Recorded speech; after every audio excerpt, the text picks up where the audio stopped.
Radyo Katipunan, 87.9 FM. Radyo, radyo, radyo, radyo, radyo, radyo, radyo, Katipunan, radyo, Katipunan, radyo, Katipunan, radyo, radyo, radyo, Katipunan, radyo, Katipunan. The voice of the Blue Eagle, kami di mapipigil sa pagbabalitang tumpak at tama. Buhay atin sa labas ng eskwela, ating ibibida lahat ng eskwela. Radyo, radyo, radyo, Katipunan, radyo, radyo, radyo, Katipunan, radyo, Katipunan, radyo, Katipunan. Kawal ni Ignacio, Katipunero, sugo, todo sa kayod, tunong at tulong. Lipad na Blue Eagle, galing hiding at tigil.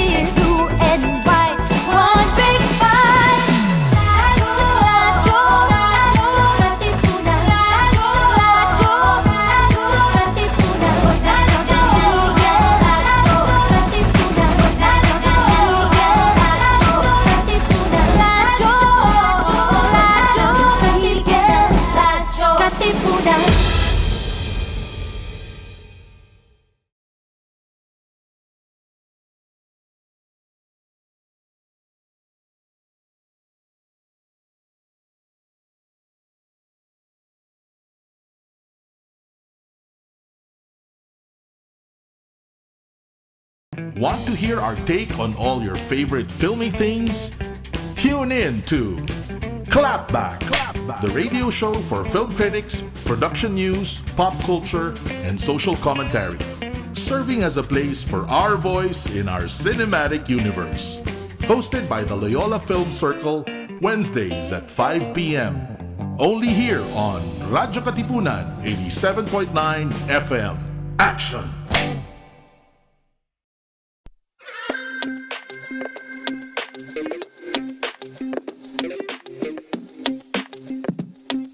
Hello everyone and Happy New Year! I'm Max and when it comes to films, I fact, so please take the time to sit back and relax. Oh, you're mute again! So anyway, you're still on mute, so I think we gotta fix that. But anyway, hello everyone. Happy New Year. With the end of the last year, just came the end of this semester this week actually. So we hope everyone's coping. We hope everyone's doing well, especially because that was quite the quarter. So anyway, hello? I can't hear you. Hello? Is that there better? You are. Yes, that was better. So how are you? How have you been? What have you been saying while on mute? Well, I just came to say that I am Austin. Some people say that I'm chill, and I'm here to keep it real and serve you your daily movie fill. But aside from that, I guess I have been breaking my mic and I need a new mic. Everyone's been telling you that since 2020. Ooh, I guess it's my new resolution, huh? Probably. Should be. So anyway, how was the semester for you? Oh my god, it has been intense. A lot of ACADS, but thankfully all that is over now. But I have actually been buried under a rock. What have you been doing? I wasn't buried under a rock. I was buried under Canvas submissions, if you know what I mean. Yeah, the past sem, as I said, was, it was very different from the sems we're used to. But I think now is an okay time to say we're adjusting. But anyway, as we are adjusting to the online setup, so is worldwide movie making. What's up in the international news world? Well, I hear Brendan Fraser is making a comeback through his role in The Whale, where I heard he has to grow around 600 pounds to fit this role. And it seems pretty interesting. I mean, you haven't heard Brendan Fraser in a while, have you? I actually don't think he's going to be gaining 600 pounds. I mean, movie making, they could give him a costume, but I'm just really excited to see Brendan Fraser back. I mean, growing up, he was one of my favorite actors. Like Looney Tunes back in action, The Mummy. Oh yeah, of course. The Mummy was really great. Even he had some other ones called Bedazzled, which I actually thought was like a Oh hit. yeah, Bedazzled. That's Yeah. nice. And I remember when I was younger, I liked him in this movie called Doolittle. No, not Dudley Doolittle. George of the Jungle, maybe.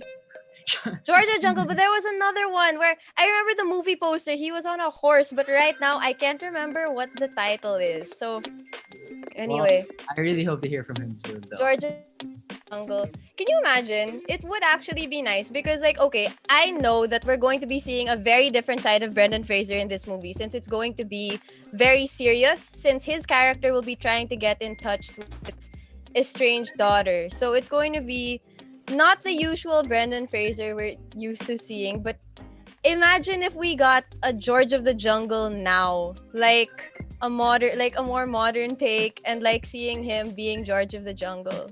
Well, if it's anything like those Disney remakes, it's gonna be so dark and very like very dark. Anyway, I was right. The movie was called Dudley Do Right. So I actually haven't heard of that. I gotta put that on my queue.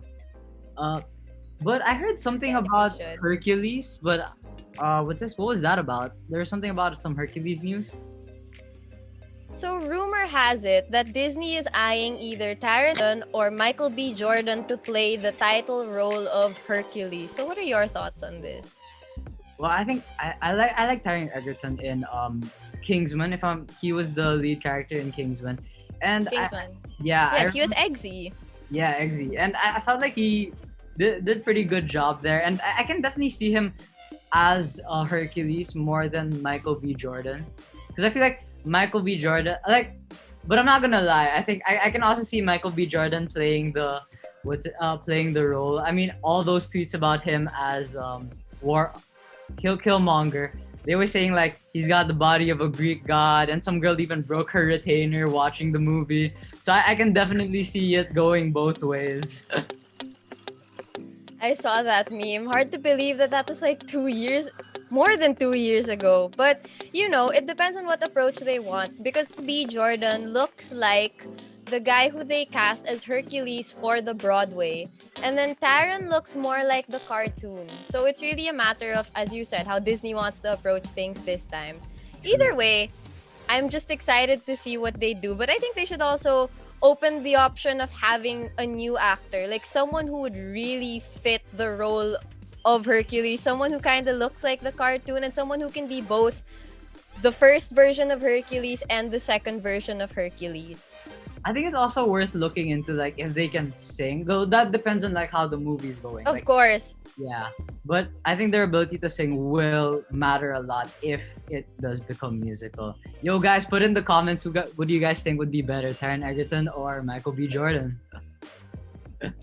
Or if you have anyone else in mind, please let us know as well so we can talk about it. But, you know, I agree with you. Singing's a big plus. I mean, we saw Taron Egerton as Elton John, so we know he could sing. But I think they could still branch out, find more people. That's true, but I mean, a lot of these Disney remakes the live remakes have been not as musical. I mean, with Tarzan, Mulan, Lion King was the sole exception, I'd say, and Beauty and the Beast. Yes, that's right. So we have Luz Viminda Vicedo saying amen from 5 minutes ago. So I'm not sure what that amen is to, but thank you for agreeing with us. And L'Oreal Eleazar said Michael B. Jordan as Hercules. So L'Oreal, please tell us why Michael B. Jordan? I can definitely see that. You know, Michael B. Jordan, because in terms of Michael B. Jordan and Taron Egerton, like Michael B. Jordan has gotten a lot more famous because of Black Panther, which he did like a bang up job of playing a really good antagonist. He did. So it would be nice to see him as a hero. So anyway, away from Disney, after Wonder Woman 1984 released in, well, streamers, Wonder Woman 3 was announced to be officially in the works. So I'm very excited for this, especially knowing that alongside this, they announced a spin-off series called The Amazons, talking about how life was like for the Amazons in Themyscira. So I want to see if they're going to be putting those things together, if one is going to work its way into the other. I love Wonder Woman, and I'm excited to see what Patty Jenkins has for us.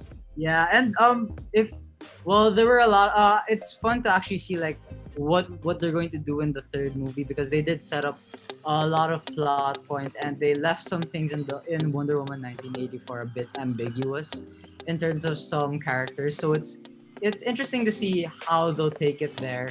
I've personally found the Wonder Woman 84, like, I found it to be not as bad as how all the critics are slamming it. I will say that the first movie was a lot better, especially with the World War One theme. But I like the ending of this movie better, because I felt like the first movie kind of undermined the whole message, which was that Chris Pine was telling Wonder Woman that war is a complex issue. You can't blame it on one guy. And then just have the ending be, oh wait, it's one guy, and once you kill him, it's fine. So it's interesting. It's good that they kind of stuck with the ending this time.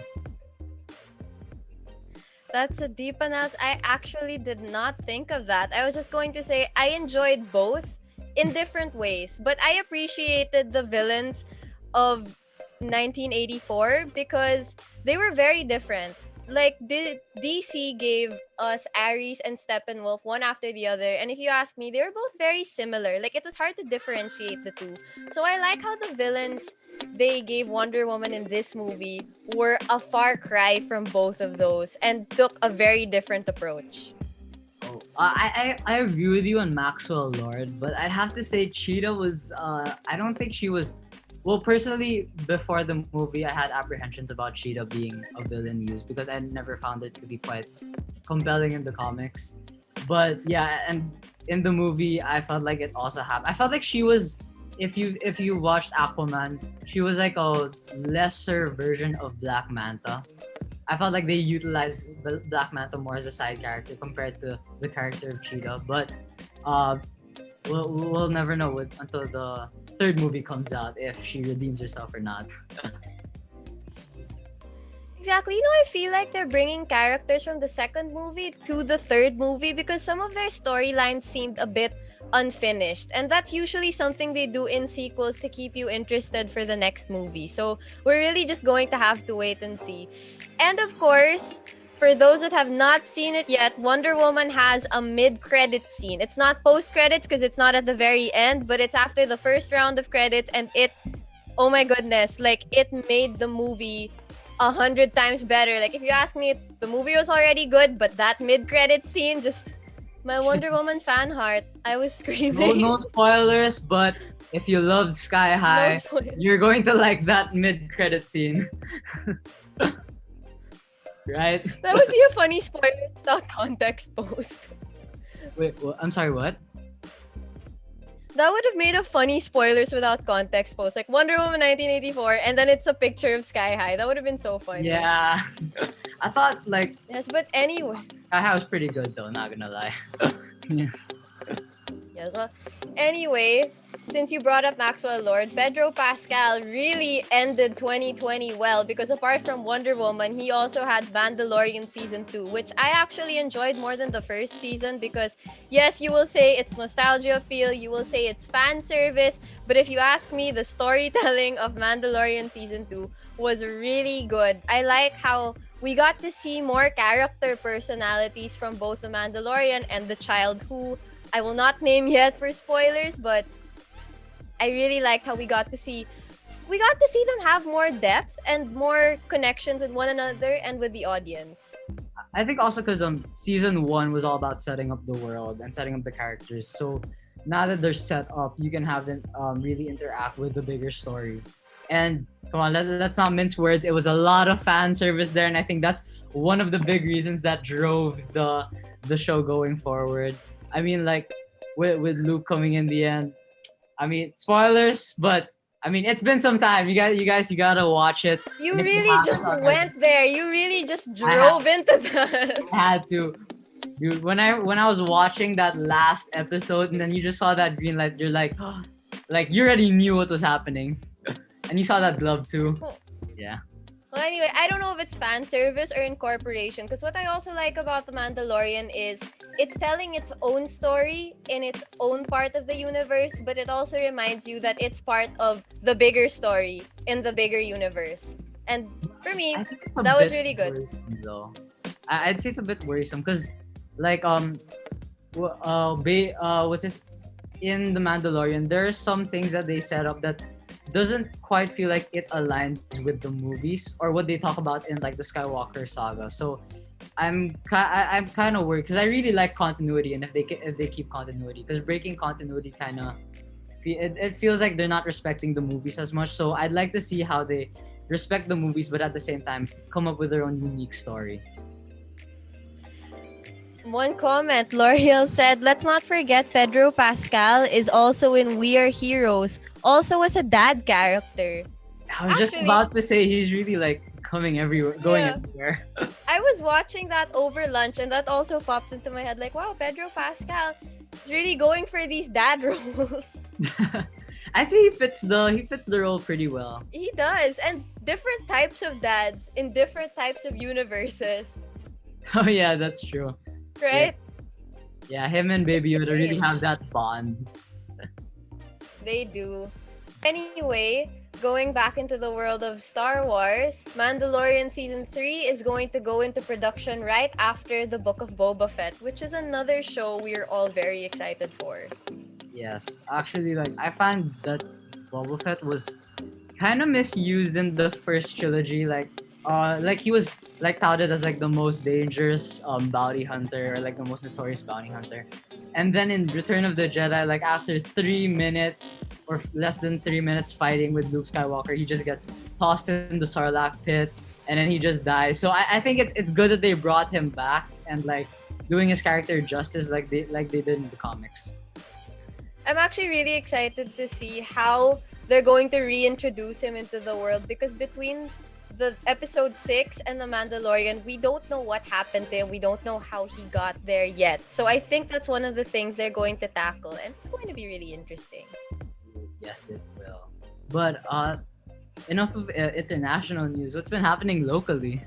Okay, so of course, the Metro Manila Film Fest is up until tomorrow. So for those of you who haven't seen the movies yet, it will be up on Upstream until tomorrow. And I guess one thing we can all see is that the film festival took very different approaches this year, starting with how it's online and not in cinemas.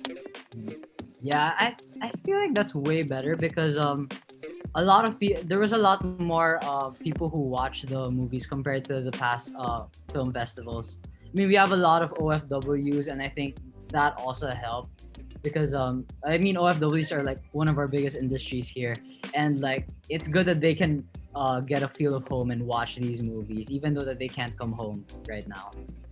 Yeah, like bringing the film festival online really gave the movie makers the opportunity to branch out and to reach even more audiences. So it was a nice thing to see. Apart from that, like looking at the content of the movies themselves, this year had a lot less comedies than the usual. Like this year, it was a lot of drama, and I think there were only 1 or 2 comedies.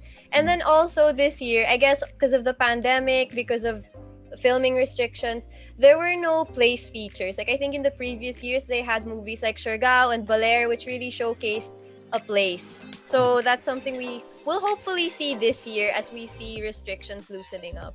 Yeah, but with that said, there were certain movies that actually took place in other countries, so I found that to be pretty interesting too.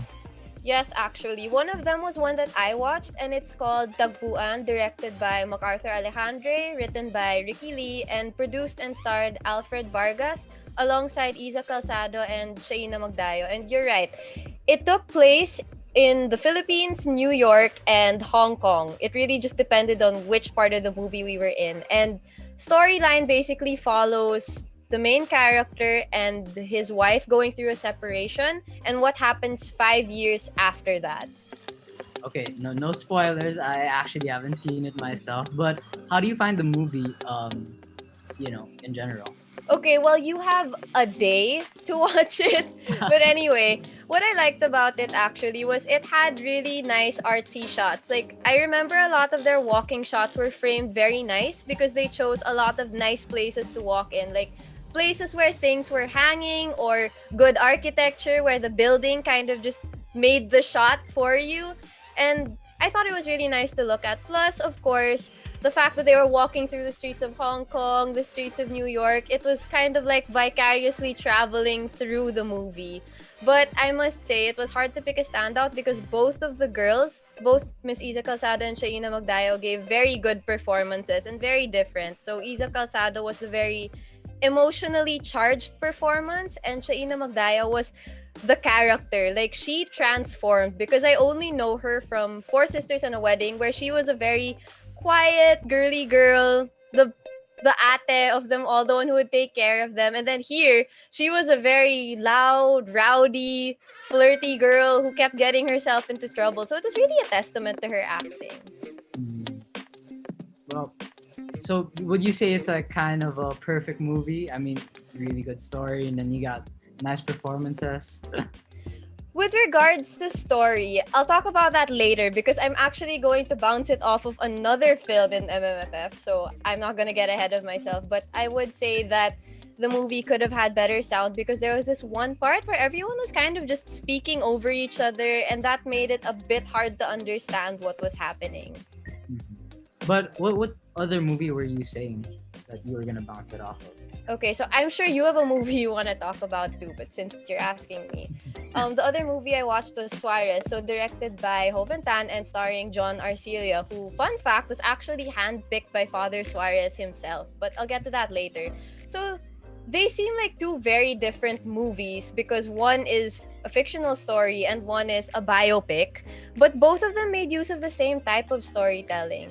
Neither of them were linear. Both of them made use of flashbacks. So I think some people call it then and now storytelling, but both of them did it very differently because Suarez made a lot of distinctions between past and present. So you'd see these distinctions in the sets, the actors, the overall atmosphere and coloring. Whereas in Tagpuan, there would be times where it would get a bit confusing because, I mean, 5 years isn't that long of a time, but it was hard to follow which was present day and which was the past because there were really hardly any differences. Oh, not even like colors. Usually they have like a different color scheme or a filter. Yeah, it's usually color scheme, but then like this one, the colors remained consistent throughout. They were mostly different with the places. So, how would you categorize those two films? Like, so the first one you'd say is like a drama, and how would you categorize Suarez? Suarez is definitely a biopic because it is biographical to the healing priest Father Suarez, since it followed his life, how he found out he could heal, and how he got through the many scandals that would follow him. Plus, it ended with a prayer by the actual Father Suarez. So, apart from approaching them like movies and how they told the story, you actually can't compare them because they're both very different in terms of genre. Well, I mean, it's kind of cool that like you said, the MMF is like kind of different now. There's a lot of different genres. Like one film that I actually did that I liked in MMF was The Missing. The horror movie. Yeah, it was. I mean, you know me, I love horror movies. Yeah, it was directed by Easy Ferrer and it casted Ritz Azul, Joseph Marco, and Mouse Ocampo. It's actually a really interesting horror movie that takes place in Japan, surprisingly. And it's a horror movie about... So another vicarious travel. It actually is, yeah. So very like multi-destinational this MMF is. So the horror movie actually talks about two Filipinos who go to Japan for an architectural restoration job from their professor. And then the job was actually of the professor's ancestral house. And things start going weird, you know, how horror movies always do. And it was actually a really interesting story. I found this, although for the movie, I found the special effects makeup to be not so great, but the special effects in itself, like, I think there was a scene where they would alter the TV screen to make it seem scarier. I found it to be pretty good. and I found the sound to also be quite scary, and there were some jump scares that actually got me. So I would say it was a pretty good horror movie. The story was pretty well written. So what exactly was the story about? Like, can you give like a little more about the things that made it scary, story-wise? I think it's because there were a lot of scenes.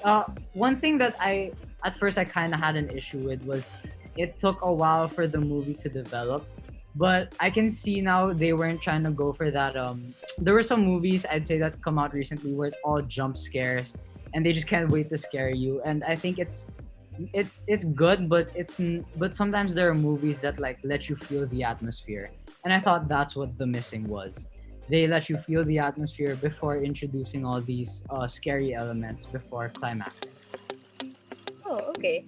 Well, that's interesting. And like, funny how you said, oh, you know how in horror movies, because like you're talking to me, and I'm like, I don't know. I don't see horror movies. So, real stretch there. But anyway, I find it interesting that it actually took place in Japan because, like, I think throughout history, well, film history, a lot of the best horror movies are filmed in Japan. So, I'm sure this adds to Well, that. I can see that too. But yeah, I didn't actually make that connection. So, see, maybe you should watch horror movies too. Think you'll like them. There was one Japanese horror movie I watched, and let's just say I spilled tea, literally. So What movie was that?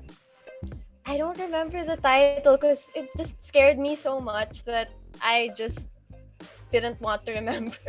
Ah. So anyway, as we said, a lot of foreign places in the movies, but I'm hoping to see more local places in the movies this year. Hopefully we can get that. So anyway, now for the two highest rated movies of MMFF. The first one being one of those that are most talked about because of how enjoyable the story was, and it was The Boy Who Foretold by the Stars, directed and written by Dolly DeLue, starring Adrian Lindayag and Kian Johnson. So I think out of all the entries, this was the rom-com. Yeah, it was. It had a very light feel to it, and like the story was very. I wouldn't say the story was that complex compared to the other entries on the list, but it did give you a very lighthearted and like that rom-com feel that we all love when we watch rom-coms. Yeah, I agree. That's actually what sets it apart from everything. So everything was very heavy. Like, okay, not gonna lie, when I saw the first promos for Fangirl and I heard that the title was Fangirl, this was before I had seen the trailer, this is before anyone had told me what to expect. I thought that was going to be the lighthearted movie of MMFF this year, but turns out it was this one. So yes, you're right. Very light rom-com. It was a BL. So a lot of BLs have been coming out in the Philippines. It's becoming a very requested genre. What is BL? Boys love. Boys love. Oh, yep. It was actually really. I actually found it really interesting. Like, there were a lot of. I remember the main character was also struggling with a lot of like issues, but I don't want to give out too much of the film. But yeah, you guys, it should be something to watch. Out of a lot of the entries there, I found The Boy Who Foretold by the Stars to be like lighter and happier. So I'd say it's something worth watching. Yes, it was happy. Actually, it'll make you nostalgic for high school. That's one feeling I didn't think I would walk out of that movie with, because there were a lot of references to going to a Philippine high school, no matter what high school it is. Like, if you're one of those who got the Philippine Catholic high school experience, there will be parts of the movie where you'll be like, oh, we did that, or we did something similar to that, and I remember how it felt. So it actually started a lot of those conversations. Yeah.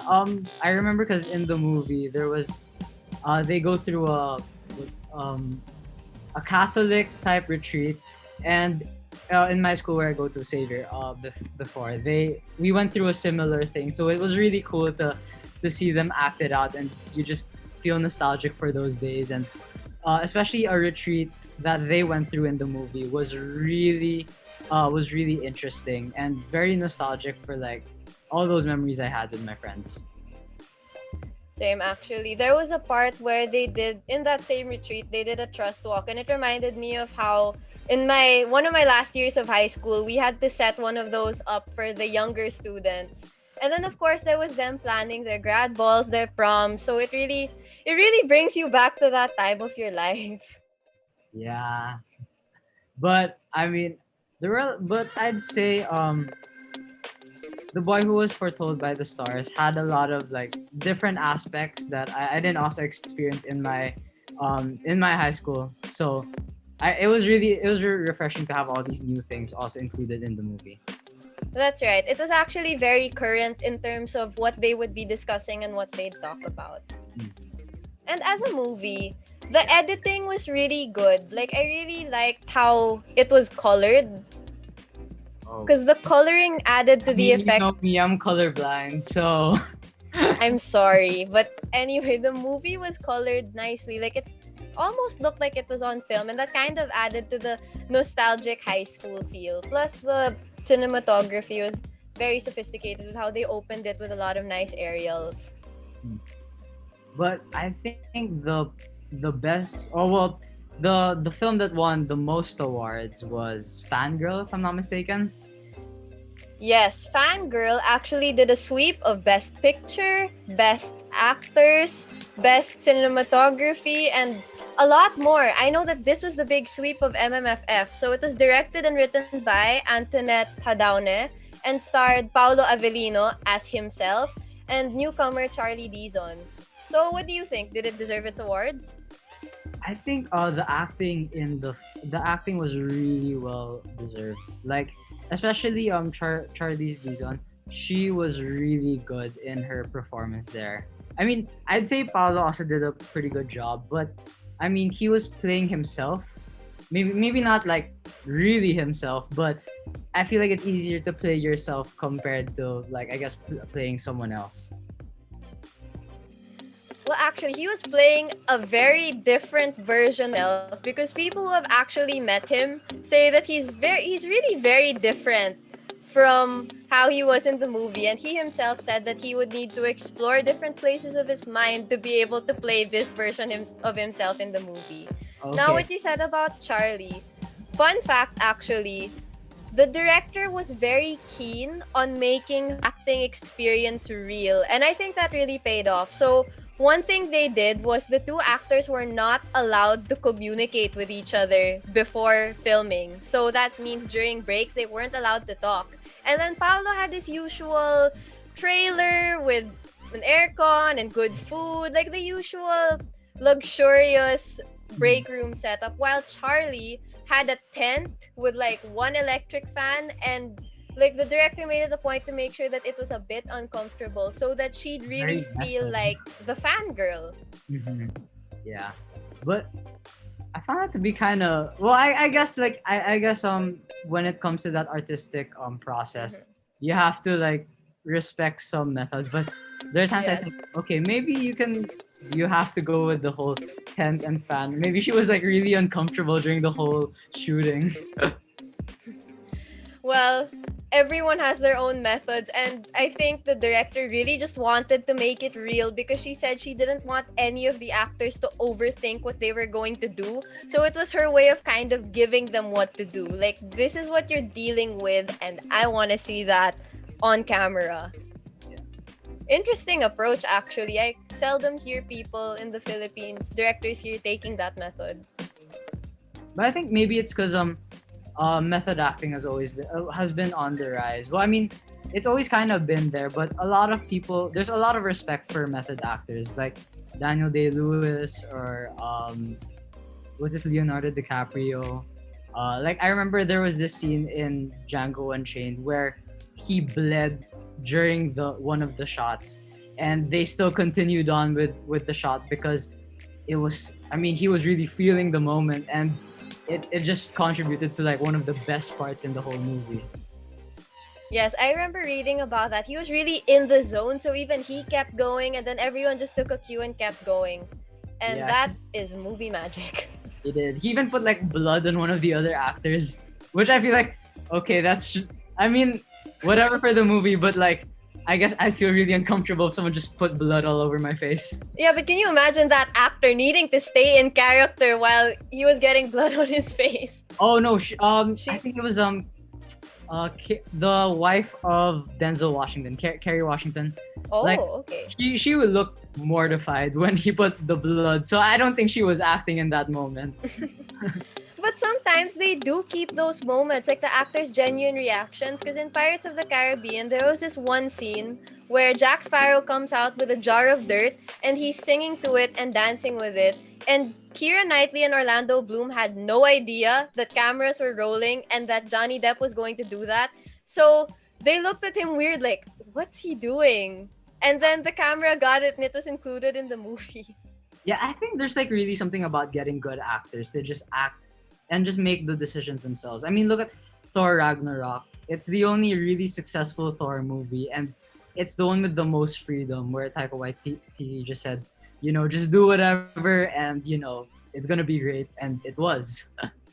It was. Like, I think it's nice when the director lets the actors have a lot of creative freedom to act how they would and then see what they can do from there. Yeah. I remember Martin Scorsese. I mean, the guy who directed Goodfellas, Wolf of Wall Street.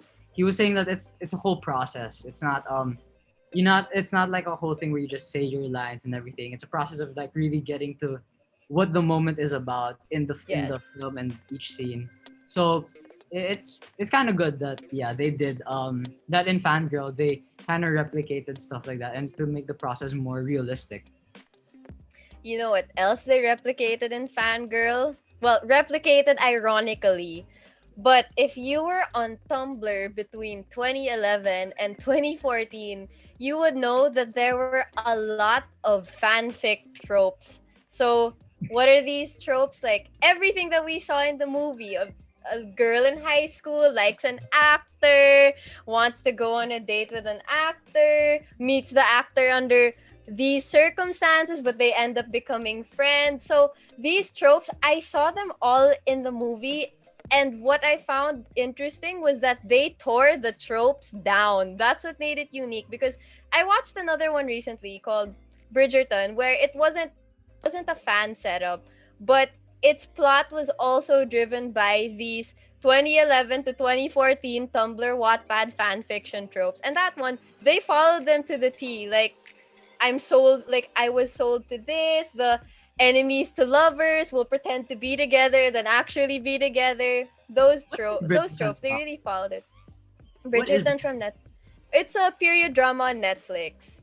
Oh, okay. So anyway, back to the point of these fan fiction tropes. So there, we see one show where these are followed, and we see this other one where they're followed and broken down. So that made it really unique for me. Yeah, but I think it's also really interesting because throughout the movie, I know Pablo Avellino was like trying to portray himself in a certain way, and it's really interesting how the movie kind of flips it, and like just really shows you about perspective and how some people like how you might think about yourself, but how some people will see you, especially like how Charlize Theron's character did see Pablo Avellino. And you can see that throughout the movie, you can see her getting well, I actually don't want to spoil too much, but you get to see her come through a lot of revelations about her idol, and you get to see how she meets the real him and gets to know, and it comes into clash with the fantasy, like how you said. Exactly. Actually, the tagline of the movie is "Never meet your heroes." So, would you agree with that? I think in terms of this movie, I definitely do see why that is the tagline. But it's also interesting because while the movie does really portray the never meet your heroes, there are a lot of scenes that also show the good parts about meeting your heroes. They show the good and the bad. So I thought that was pretty good. I wouldn't say that never meet your heroes is the thing people should follow now, because of course everyone is different, but I think this movie really made that the driving point. Like they really used that for the storyline. Plus, back to what you said about Paolo Avellino and the different perspectives.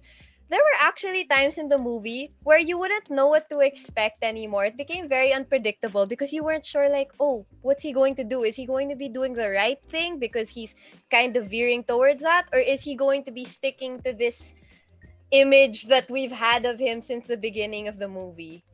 Yeah, I think it really also shows like how actors and celebrities, they have to portray a certain image compared to what they really are. And so a lot of people may be shocked that some actors aren't as nice as they are in real life, and some of them actually are, but not everyone is what you see. I think what it did for the two characters in the movie is, well, for Charlie's character, Jane, her idol or her favorite actor was humanized for her. And then from there, decisions needed to be made. Yeah, and I like the humanize, like, because usually when people say humanize, it's like, oh, this guy is this person is more when they say humanize, I'd say it's like, oh, this guy used to be a god or something, or so unattainable, and then now he's like, yeah, something, so he's just like you and me. You know what I mean? Exactly. Like, okay, this isn't a spoiler, but there was a part in the movie where at first she was like, oh my gosh, it's my favorite actor. He's all of this, he's all of that, he's the man of my dreams. And then somewhere in the middle, she's like, oh, we actually have stuff in common. Like, they had mutual experiences and mutual interests. And she's like, wow, there was this time where we could relate. Yeah. And then, of course, things go downhill from there, but that's for people to watch. Yeah, guys, put in the comments next week in our next week's episode on what you guys thought was the best MMF film out there. Yes, exactly. Or you could actually tell us now so we can talk about it as well. That too, but I know I mean, to those who haven't seen the movies yet. Yes, exactly. Because once again, it's going to be up until tomorrow. So, moving on actually, well, still on the topic of MMFF, I noticed that over the almost year-long quarantine we've been in, there's been an appreciation, a very steadily growing appreciation for local film because of Netflix, Letterboxd, and resurgences and comebacks. Did you notice this? Yeah, actually. Well, I think it's pretty cool because, like, well, we have more time at home, so that allows us to really watch a lot more films, and like I can see like there are a lot more, like, compared to how Netflix originally started, there are a lot more local films that I saw now. I think before, when I would check Netflix, all I saw was Amo, which was a TV show about the drug war, and it starred Derek Ramsey. I thought it was a pretty good TV show. It was only one season though.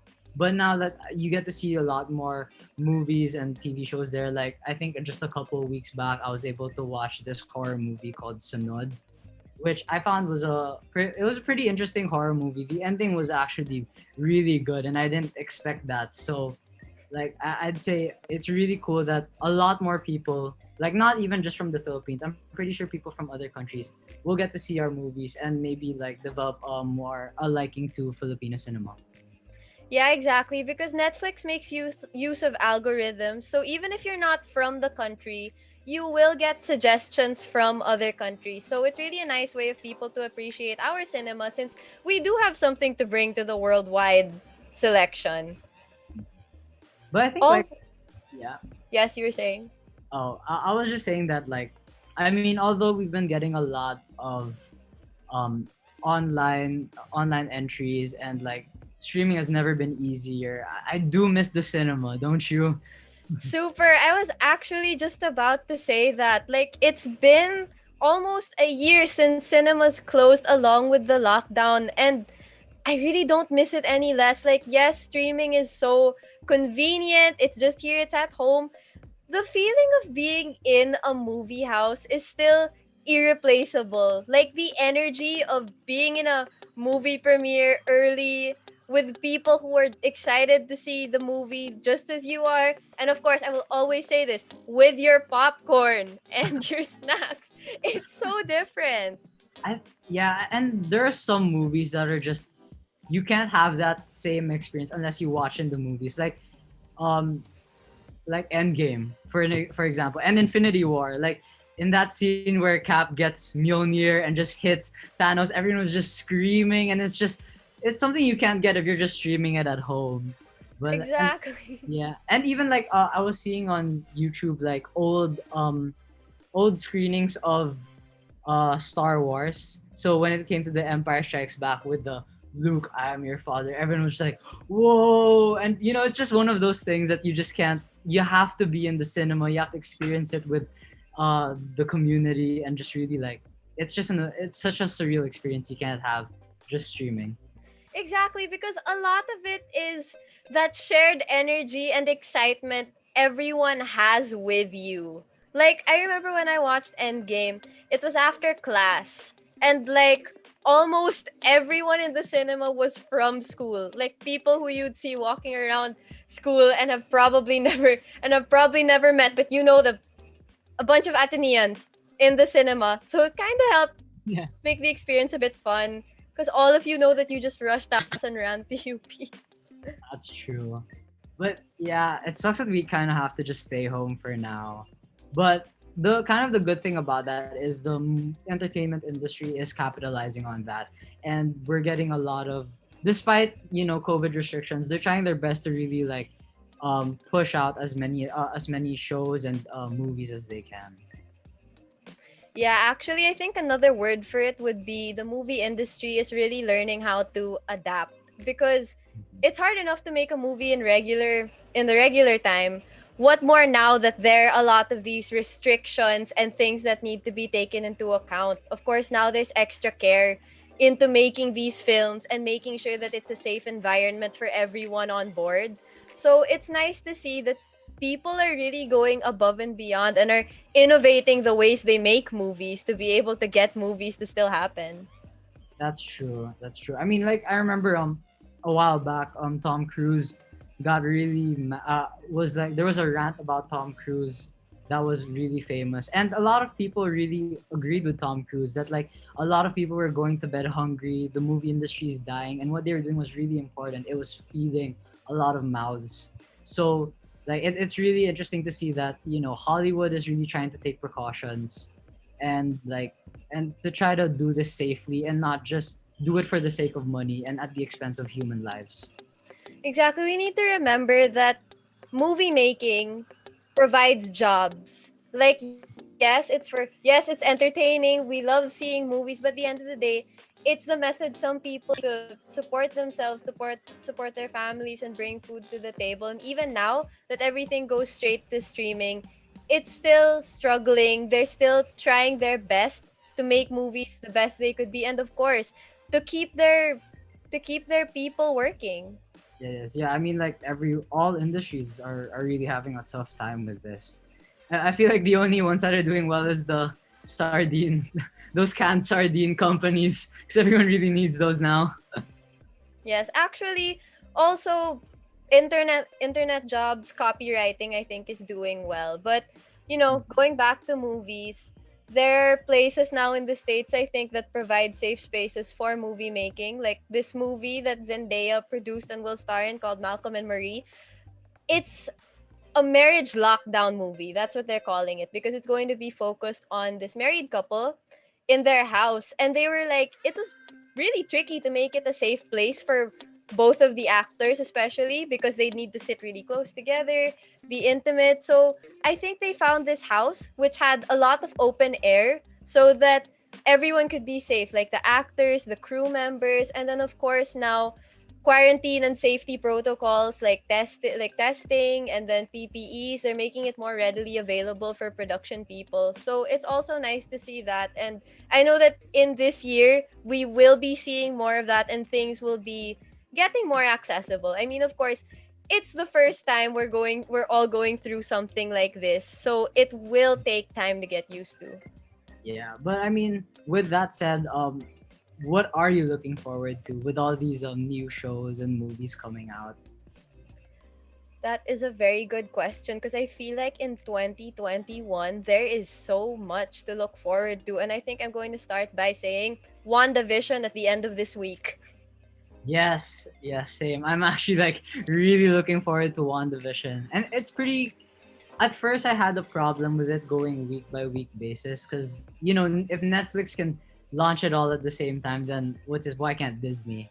But it's kind of interesting because like it keeps the momentum longer than Netflix. Like they did state that why they chose to do an episode by episode, a week by week basis was because a lot of people were talking about Mandalorian for a really long time compared to Netflix shows like Queen's Gambit. A lot of people were talking about it, but it kind of dissipated after a few months because it just came out in one go.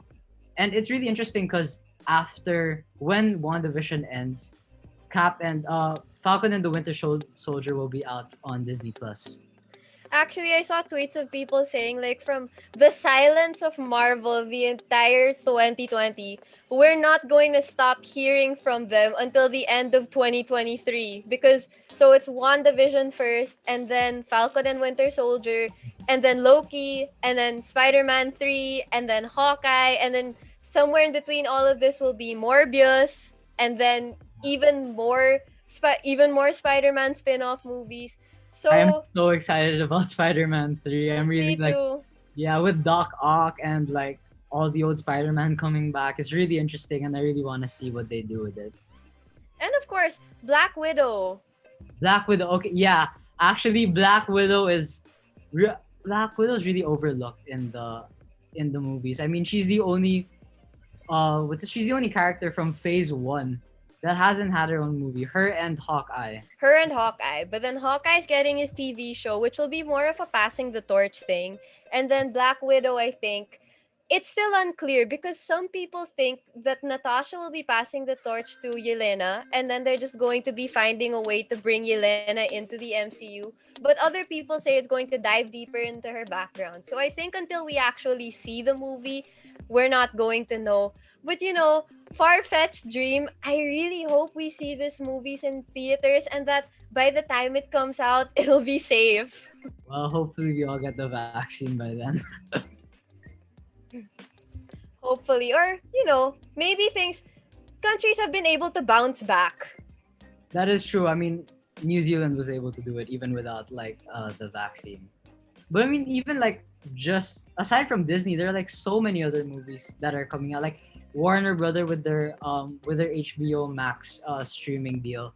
Like you got Godzilla and King Kong coming out, and then The Matrix 4 and Dune, and I'm pretty excited for Godzilla versus King Kong. I mean, I'm still a bit worried about how they're going to grow King Kong to the size of Godzilla, because King Kong is the size of just the top portion of the Empire State Building, and then Godzilla probably is taller than the Empire State Building.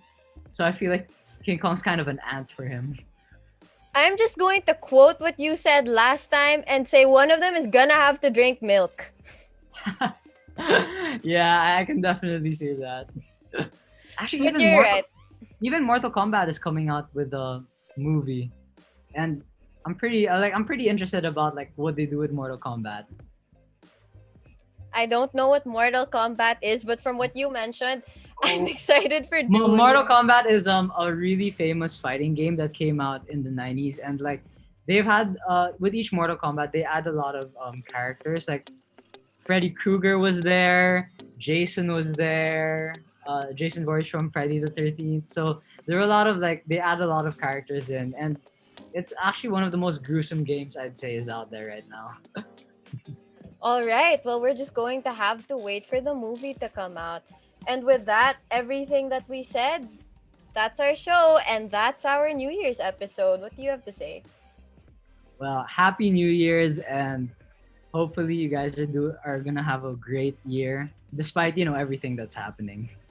Exactly. 2020 is going to be quite the year to bounce back from, but we made it through. We're here now, and hopefully 2021 brings us a lot more comfort and a lot more joy. So Ateneo students, we have about 2 weeks to rest up. Let's make the most of it because as we said, last sem was a really long adjustment period, and we're here now. We've gotten through, so let's keep fighting. Oh, we got this, guys. Come on. So once again, I'm Max. When it comes to films, I serve the facts. I hope you took this hour to sit back and relax. And I'm Austin. Some people say I'm chill. I'm just here to keep it real and serve you your daily movie fill. And this has been Clapback. Thank you so much for joining us today. Once again, Happy New Year and congratulations with finishing the semester. We'll see you all on the 27th. Have a good week ahead. Yeah.